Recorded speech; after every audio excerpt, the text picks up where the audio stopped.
and listen. But do you recall the most famous reindeer of all?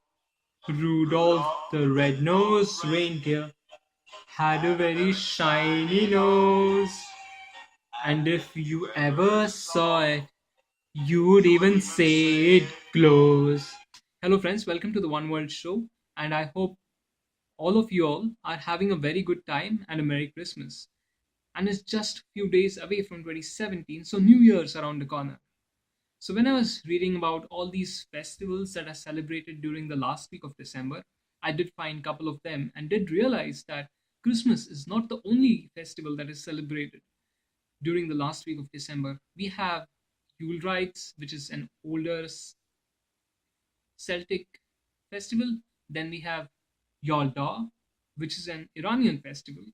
And then we have, let me see, Hanukkah, the Jewish festival.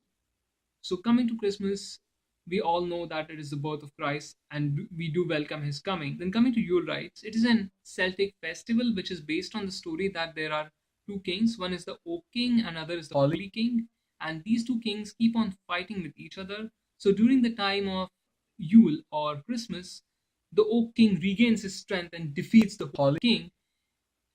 So, this is one of the stories that is followed. There's an additional story to this Yule Rite tradition, which says that during the time of Halloween, the portals between the worlds open up and spirits travel from the other world to our world. So during this time, children are initiated into older customs and given names and belongings of their ancestors. Isn't this what the tradition is when a new Lama is introduced into the Buddhist learning system? He's also given the belongings of his ancestors. I think that is what happens. So, if these children remain good starting from the time of Halloween to Christmas, then they are given additional gifts, and that's how these people venerate and remember the names of their ancestors. Quite cool, huh? Then, coming to Hanukkah, Hanukkah is a Jewish festival which remembers the glory of God and celebrates the victory of Jewish warriors over an Syrian king who had captured the Temple of Jerusalem. So, after winning the battle, when these soldiers went back to the temple to thank God for his support, they did not find enough oil. So, whatever oil they did find, they lit all the lamps with the remaining oil. And these lamps kept on burning for like 8 days and 8 nights. So, during this time, people get together, share treats, and each other's company, and make some delicacy from potatoes. That's what I found out. And then coming to Yalda, or I guess it's called Shobe Yalda, as the Iranians say it, it is said that this night is the longest night of the year, and certainly it is like celebrated around winter solstice, which is like 21st December. During this night, people get together and share treats, dry fruits, eat lots of pomegranates, and recite poems of the famous Sufi mystic Hafiz. And it is considered to be a good omen if we have lots of pomegranates during this time, because it is said that you are given lots of goodwill. I should try doing that. So as the story rolls, it is said that darkness is quite prevalent during this night, and the Persian or the Zoroastrian god Ahura Mazda won the battle over darkness on the following day after this night. So that is how this festival is celebrated. And then coming to Christmas, we do all have our own ways of celebrating it. We have our Christmas lights, we decorate Christmas trees, have Christmas towns, or what's our way of celebrating it apart from like getting together with people, making some donations, and having a good time. So while I was reading about lots of ways in which people celebrate Christmas, I came across this Polar Express. No, it's not the Polar Express, it's the Canadian Pacific holiday train, which like started in 1999 and since then is covering like 120, no, it's 150 communities across Canada and USA. And wherever this train stops, it make people make donations.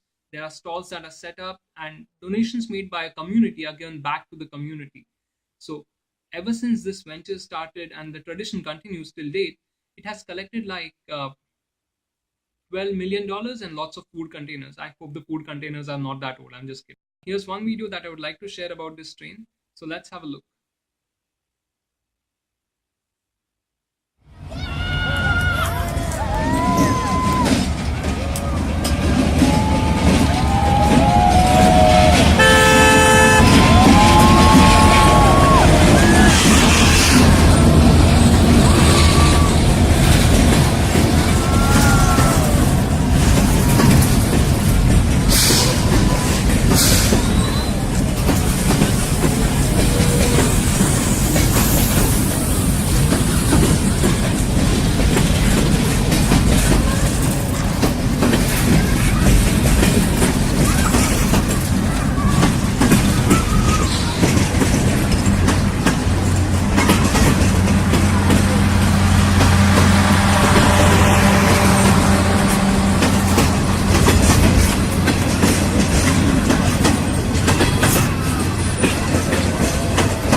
What an amazing way to celebrate Christmas and the spirit of giving. The whole train is covered with all these Christmas lights. So you have Christmas trees, elves, Santa Claus, gifts, and a lot many other things. Initially, when I read about this train, I thought it was like a special train made to display all these Christmas lights. But now I do see that it is like any other train with just Christmas lights on it. So, what makes it special is the ethos and the zeal of the people who take it forward and have this event going on year after year. And it has been so many years since 1999 that this tradition of giving, which this train represents, they already have like, I think, a brand by now. And another interesting fact is that Yalda, the festival that we discussed earlier, is actually a Syriac word which got adapted into Persian, and that's how the Shabe Yalda or Shabe Challa got his name. It's quite amazing how traditions and customs across the world have some kind of meaning or common baseline that we can relate to.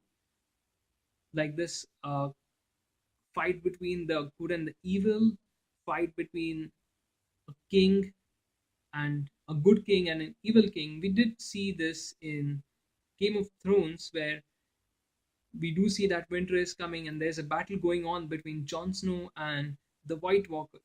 So is R.R. Martin actually referring to the custom of Yule rites, the custom of Yalda, the battle between Ahura Mazda and the darkness, the battle between the Holy King and the Oak King? That we don't know, but for sure we know that it is Christmas and it is time to celebrate.